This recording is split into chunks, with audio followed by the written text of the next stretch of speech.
नमस्ते विद्यार्थियों, कैसे हो आप सब लोग।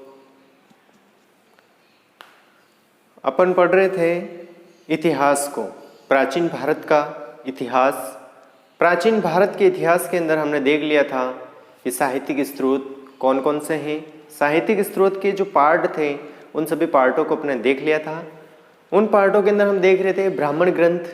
ब्राह्मण ग्रंथों के अंदर हमने वेदों को पढ़ा। 4 वेद जो हैं, ऋग्वेद, सामवेद, यजुर्वेद और अथर्ववेद, इन चारों वेदों को हमने पढ़ लिया था। आज हम उन वेदों से आगे अध्ययन करते हैं जिनमें हम लेते हैं आरण्यक को के बारे में पढ़ते हैं कि आरण्यक क्या है, आरण्यक कौन कौन से हैं। तो आरण्यक ग्रंथ, आरण्यक जो शब्द है, आरण्यक जो शब्द है वह शब्द अरण्य शब्द से बना है। आरण्यक जो शब्द है वह किससे बना है? अरण्य शब्द से बना है। जिसका अर्थ क्या होता है? आरण्यक शब्द का अर्थ क्या होता है? तो जिसका अर्थ होता है वन या उपवन। क्या होता है? वन या उपवन। यानी कि वन में रह करके जिन ग्रंथों की रचना हुई है या जिन ग्रंथों के बारे में हमने अध्ययन किया है उन्हें क्या कहा जाता है? आरण्यक कहा जाता है। ठीक है, तो इसके बारे में अपन मेरे साथ साथ में आप नोट्स भी अपने बनाते रहिएगा। मैं जैसे ही बोर्ड पर लिखता हूँ आप भी मेरे साथ साथ में लिखोगे तो जल्दी से जल्दी आप नोट्स आपके बन जाएंगे और आपको अध्ययन भी बहुत ही अच्छे तरीके से होगा। तो आरण्यक ग्रंथ, ग्रंथों के अंदर हम देख रहे हैं आरण्यक, आरण्यक ग्रंथ। आरण्यक ग्रंथ में आरण्यक शब्द, आरण्यक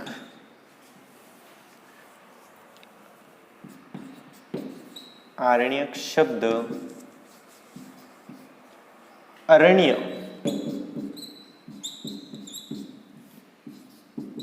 शब्द से, आरण्यक शब्द अरण्य से बना है या अरण्य शब्द से बना है, से बना है, जिसका तात्पर्य, जिसका अर्थ, जिसका अर्थ होता है वन और उपवन। वन उप, क्या अर्थ हुआ? वन और उपवन इसका अर्थ होता है। इसका प्रतिपादित विषय कर्मकांड न होकर के चिंतन प्रधान है। इसका जो प्रतिपादन यानी कि ये किस काम में आते हैं? तो यह कर्मकांड के काम में नहीं आते बल्कि इसका जो कार्य है वो है चिंतन प्रधान है। तो जिसका कार्य लिख सकते हैं आप, इसका प्रतिपादन, इसका प्रतिपादित, इसका प्रतिपादित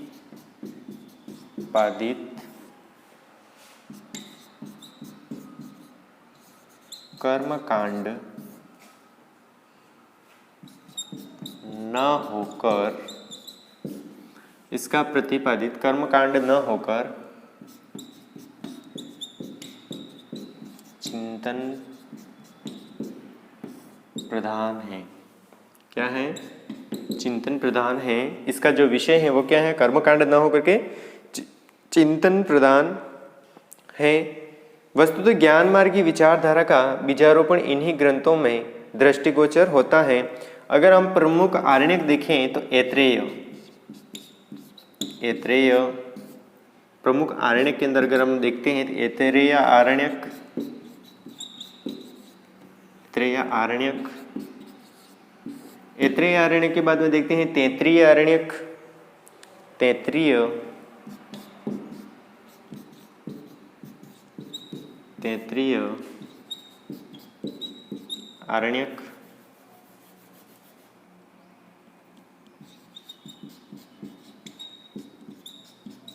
वृद्धारण्यक। देखो ऐत्रेय आरण्यक, ऐत्रेय के बाद में आएगा तैत्रीय आरण्यक, तैत्रीय के बाद में आएगा वृद्धारण्यक और चांदोग्य आरण्यक।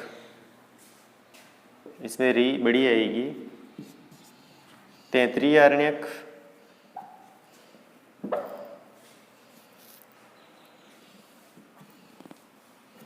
ण के बीच में प्रकार ने आ की मात्रा नहीं आ रही है।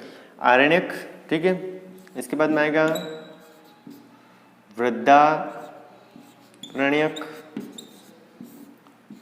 और चांदोग्य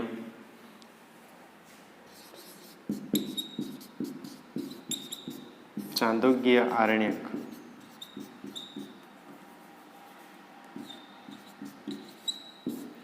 ये क्या है? प्रमुख आरण्यक हैं। कौन कौन से? एक तो है चांदोग्य, वृद्धारण्यक, तैत्रीय आरण्यक और ऐत्रेय आरण्यक। ये प्रमुख आरण्यक है। और आरण्यक जो शब्द है वह किससे बना है? अरण्य शब्द से बना है, जिसका अर्थ क्या होता है? वन या उपवन इसका अर्थ होता है। इसका जो विषय है वो कर्म कांड न होकर के चिंतन प्रधान है। क्या है? चिंतन प्रधान है। और प्रमुख आरण्यक कौन कौन से हैं? ऐत्रेय आरण्यक, तैत्रीय आरण्यक, वृद्धारण्यक और चांदोग्य आरण्यक। इसके बाद में अपन देखते हैं उपनिषद को, कि उपनिषद कौन कौन से हैं। उपनिषद,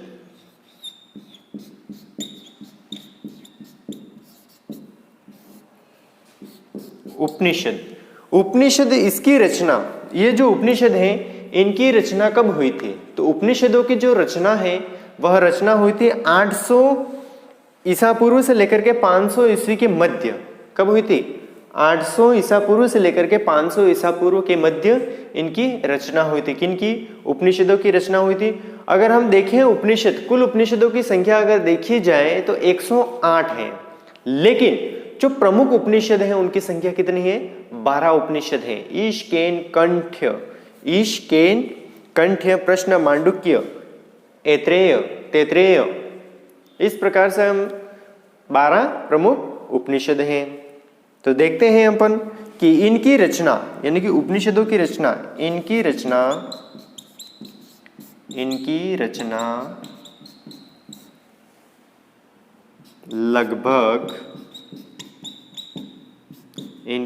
लगभग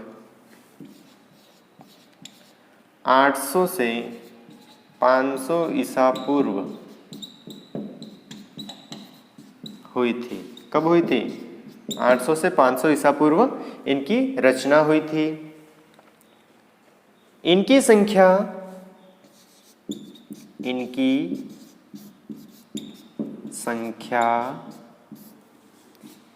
108 है। इनकी संख्या 108 है।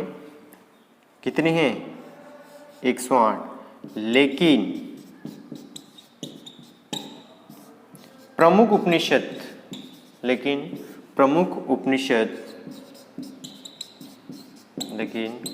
उपनिषद 12 हैं। कितने हैं प्रमुख उपनिषद? 12 हैं। अब प्रमुख 12 उपनिषद कौन कौन से हैं? तो ईश, दूसरा है केन, तीसरा है कंठ, ईश, केन, कंठ। चौथा है प्रश्न, कंठ। चौथा है प्रश्न। पांचवा है मांडुक,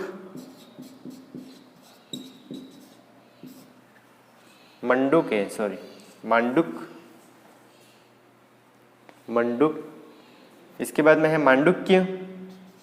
छठा है मांडुक्य।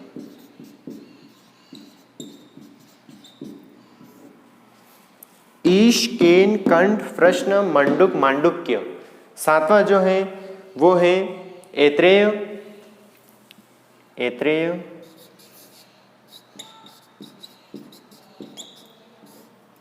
आठवां जो है वो है तैत्रीय।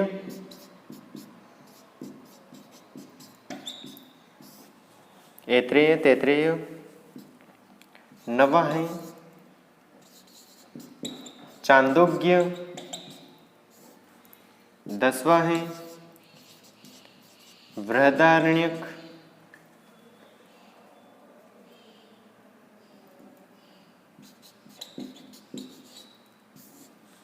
10वां क्या है? वृद्धारण्यक। इसके बाद में वृद्धारण्यक के बाद में है श्वेताश्वर और कौशिकी 11वां है। श्वेताश्वर और 12वां है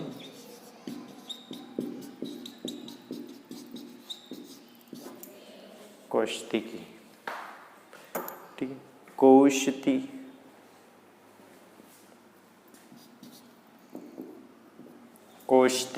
इस प्रकार से आपके 12 उपनिषद हैं। कितने हैं? 12 तो आपके उपनिषद हो गए। उपनिषदों की रचना कब हुई है? उपनिषदों की रचना हुई है 800 से लेकर के 500 ईसा पूर्व। इनकी संख्या कितनी है? 108 है। लेकिन प्रमुख कितने हैं उपनिषद? 12 उपनिषद प्रमुख हैं। इसमें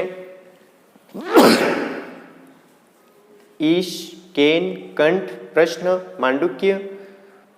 मांडुक्य, ऐत्रेय, तैत्रेय, चांदोग्य, बृहदारण्यक, श्वेताश्वर और कौशितकी। इस प्रकार से आपके 12 तो उपनिषद हो गए। आरण्यक जो शब्द है वह किससे बना है? अरण्य शब्द से बना है, जिसका अर्थ होता है वन या उपवन। इसका प्रतिपादन कर्मकांड न होकर के क्या है? चिंतन प्रदान है। प्रमुख आरण्यक कौन कौन से? ऐत्रेय आरण्यक, तैत्रीय आरण्यक, बृहदारण्यक और चांदोग्य आरण्यक। प्यारे विद्यार्थियों, आप इसका स्क्रीनशॉट ले लीजिए, आप इसे नोट कर लीजिए।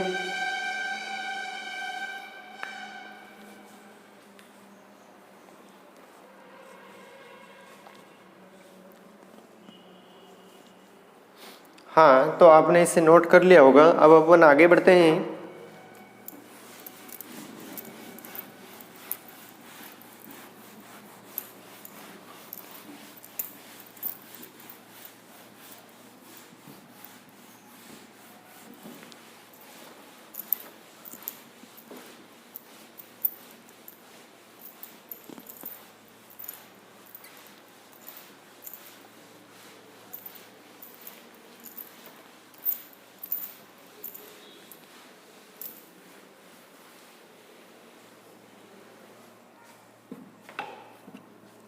हाँ, अब आगे अपन पढ़ते हैं वेदांग। वेदांग जो है उनकी संख्या कुल कितनी है? 6 वेदांग हैं। अब वेदांगों की रचना क्यों हुई? तो वेदों को ठीक प्रकार से समझने के लिए वेदांगों की रचना हुई। वेदांगों की रचना क्यों हुई? वेदों को ठीक प्रकार से जानने या समझने के लिए वेदांगों की रचना हुई। और वेदांगों की संख्या कितनी है? 6 हैं। लिख लीजिए वेदांग।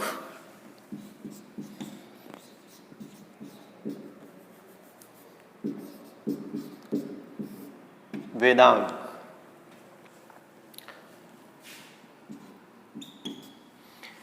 वेदांगों की रचना,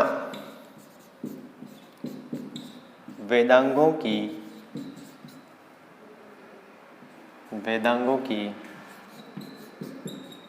रचना वेदों को ठीक प्रकार से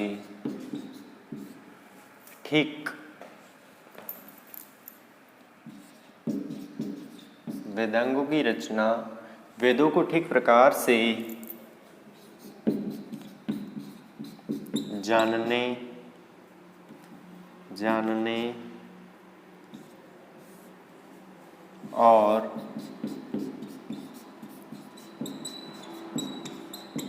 समझने के लिए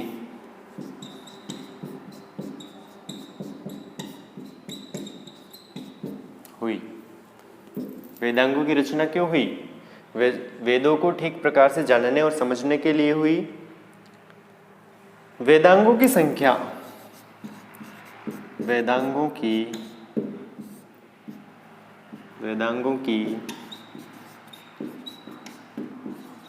संख्या, वेदांगों की संख्या 6 है। कितनी है? 6। अब 6 कौन कौन है? शिक्षा, पहला है शिक्षा,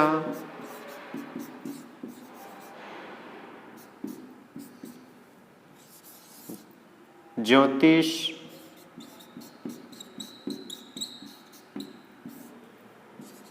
कल्प, निरुक्त,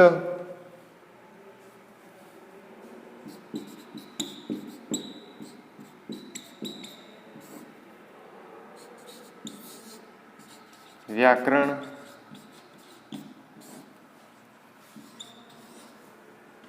छंद, व्याकरण एवं छंद। इस प्रकार से 6 कल्प हैं: शिक्षा, ज्योतिष, कल्प, निरुक्त, व्याकरण, छंद।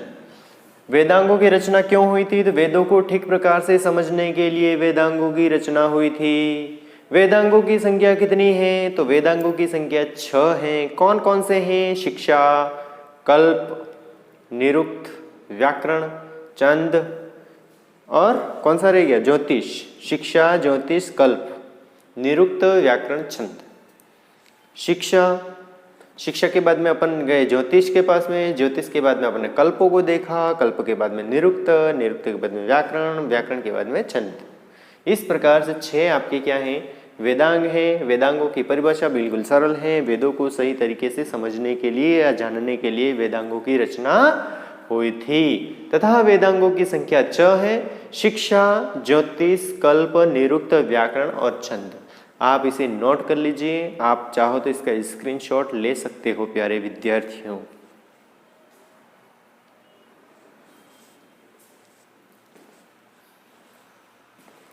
हाँ, तो आपने इसे नोट कर लिया होगा। अब अपन आगे बढ़ते हैं। वेदांगों के बाद में अपन देखते हैं उपवेद। उपवेद भी कितने हैं? 4 हैं। उपवेद कौन कौन से हैं उसके बारे में अपन अध्ययन करते हैं।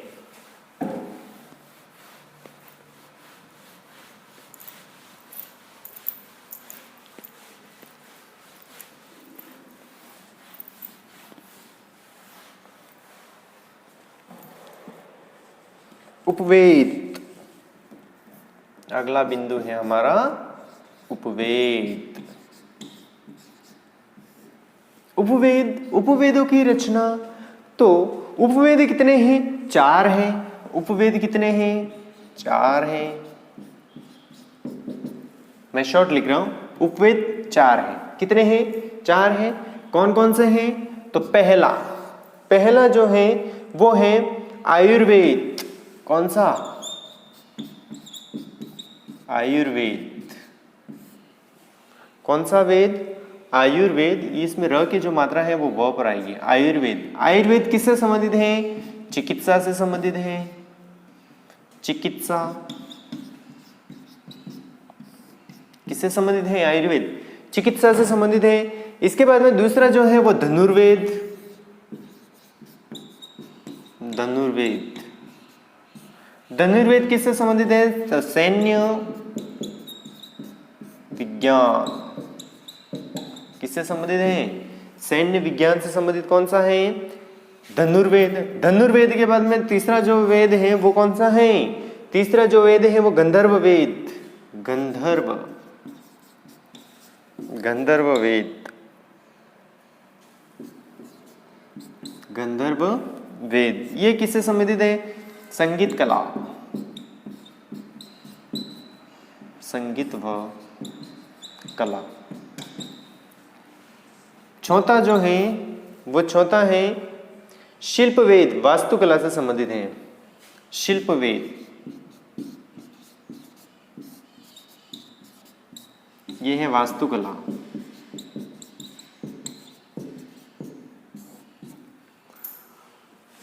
उपवेद कितने हैं? 4 हैं। उपवेदों की संख्या आपके सामने प्रश्न आ सकता है कि उपवेद कितने हैं? 4 हैं। कौन कौन से हैं? आयुर्वेद। आयुर्वेद का संबंध किससे है? चिकित्सा शास्त्र से है, यानी कि चिकित्सा से है। धनुर्वेद जो है वो सैन्य विज्ञान से संबंधित है।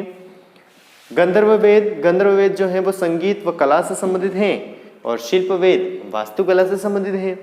इस प्रकार से 4 उपवेद हैं। इनके अध्ययन से इनके अध्ययन से इन उपवेदों के अध्ययन से इनके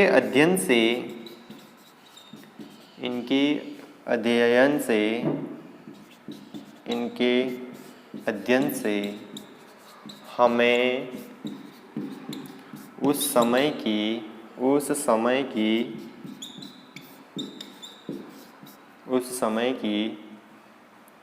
धार्मिक, सामाजिक, आर्थिक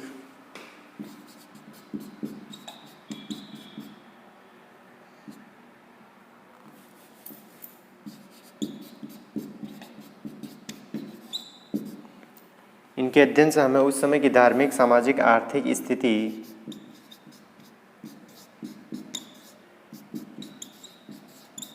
स्थिति की जानकारी प्राप्त होती है। ठीक है, तो ये तो थे उपवेद। उपवेदों को आप नोट कर लीजिए ताकि अपन इसके बाद में स्मृति को अध्ययन करते हैं, स्मृतियों के बारे में।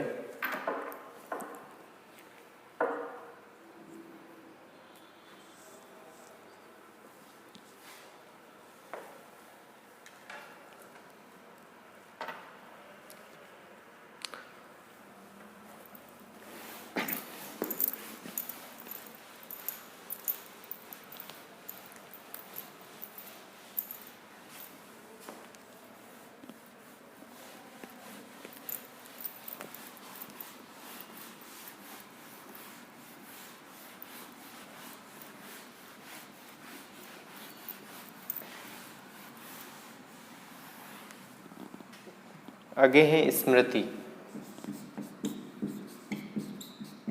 स्मृति का मतलब होता है मेमोरी। स्मृति का मतलब क्या होता है? मेमोरी अथवा धर्मशास्त्र।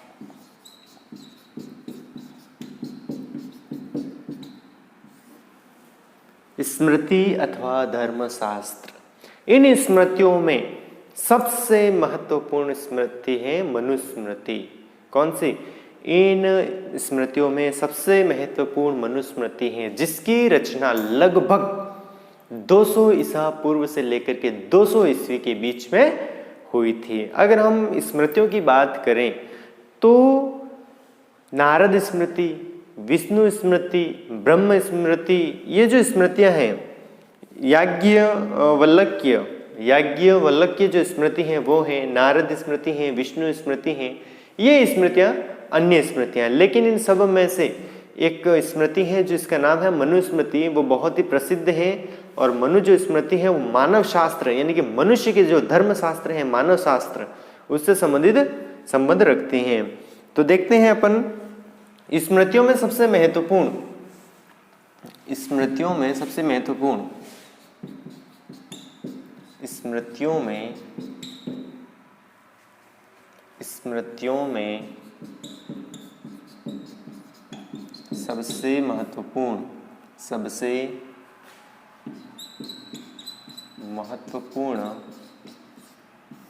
मनुस्मृति है।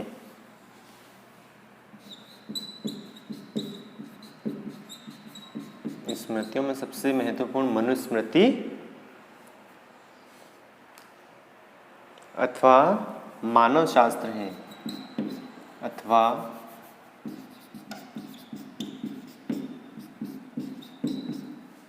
मानव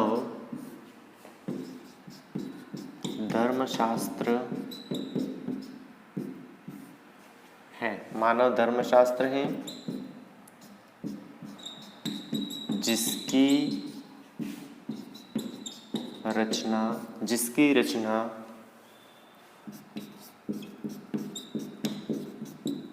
रचना लगभग 200 ईसा पूर्व से 200 ईस्वी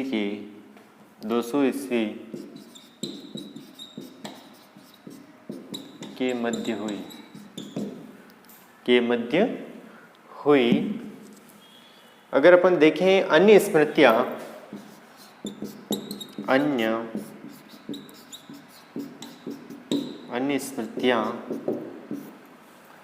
स्मृतियों के अंदर अगर अपन देखते हैं तो याज्ञवल्क्य,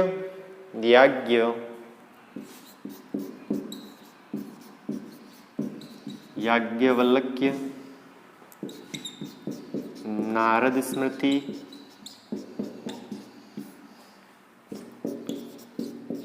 विष्णु स्मृति आदि,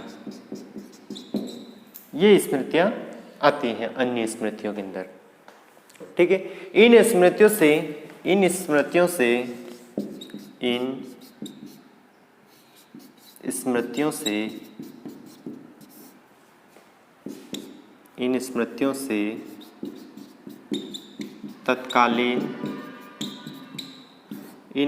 से तत्कालीन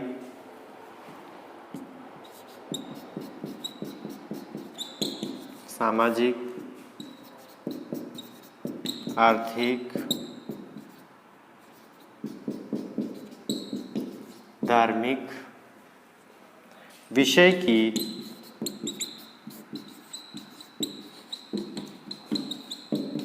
जानकारियाँ मिलती हैं।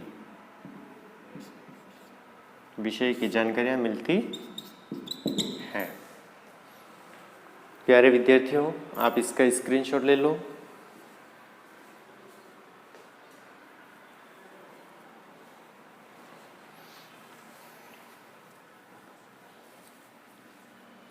हाँ, अब अपन आगे देखते हैं महाकाव्यों की संख्या कितनी है? महाकाव्यों की संख्या 2 है। कौन कौन से 2 हैं? तो रामायण और महाभारत। रामायण के बारे में आप जानते होंगे कि रामायण के अंदर जो मुख्य पात्र हैं जिसका नाम है राम और सीता। नायक है राम और नायिका है सीता। इनके बारे में पूरी रामायण लिखी गई है। रामायण लिखने वाले जो ऋषि हैं जिसका नाम है वाल्मीकि ने रामायण लिखी। रामायण के अंदर 24,000 श्लोक हैं। कितने श्लोक हैं? 24,000 श्लोक हैं। इसके बाद दूसरा जो महाकाव्य है जिसका नाम है महाभारत के अंदर 1,00,000 श्लोक हैं। इसको लिखने वाले वेद व्यास जी हैं। वेद व्यास के साथ में गणेश जी जो हैं उन्होंने इस ग्रंथ को लिखा है, ऐसा माना जाता है। तो अपन पढ़ते हैं अब महाकाव्य के बारे में। ठीक है, आपने इसे नोट कर लिया होगा। अपन आगे बढ़ते हैं महाकाव्य।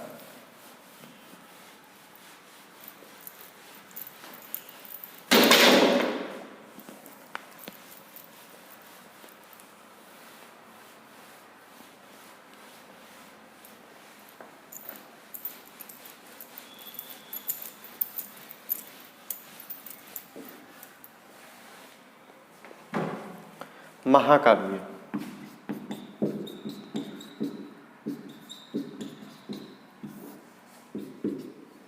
इनकी संख्या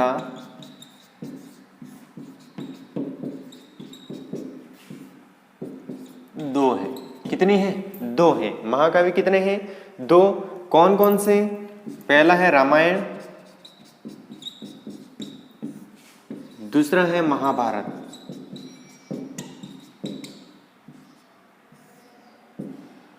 रामायण और महाभारत, ये 2 महाकाव्य हैं। अब रामायण में राम के रूप में एक आदर्श राजा की कहानी बताई गई है। रामायण के अंदर मुख्य पात्र जो है वो राम है और राम को एक आदर्श पुरुष के रूप में पेश किया गया है। राम एक आदर्श पुरुष थे, एक आदर्श राजा की कहानी बताई गई है। रामायण के अंदर 24,000 श्लोक हैं। कितने हैं? अब इस महाकाव्य के अंदर देखते हैं रामायण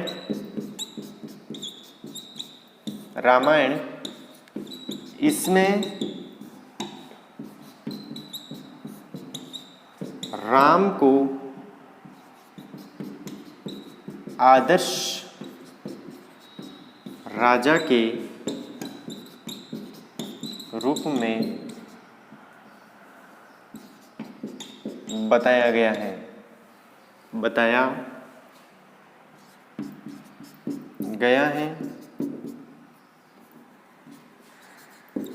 इसकी रचना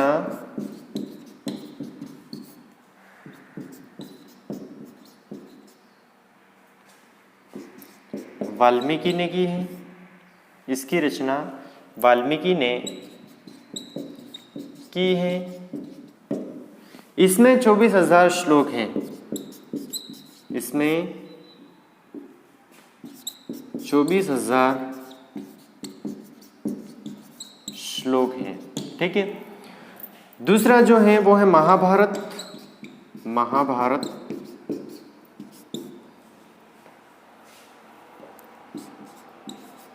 इसमें कौरव पांडवों का वर्णन है।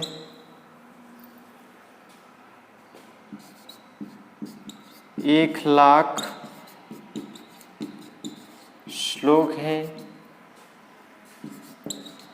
रचना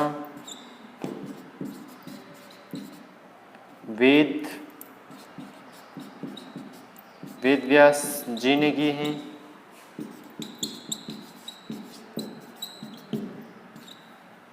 जब इसके अंदर सिर्फ प्रारंभ में 8,800 श्लोक थे, उस समय इसको जय कहा जाता था। और जब श्लोकों की संख्या 24,000 हो गई, तब इसे भारत कहा जाने लगा। देखो, जब श्लोकों की संख्या कितनी थी? 8,800। उस समय तो इसको क्या कहा जाता था? जय। जब 24,000 हो गई तो इसको भारत कहा जाने लगा।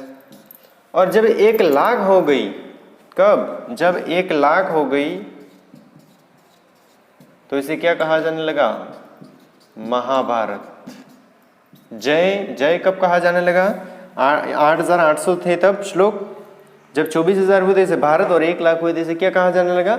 महाभारत कहा जाने लगा। इसे महाभारत को शतसहस्त्री संहिता भी कहते हैं। शतसहस्त्री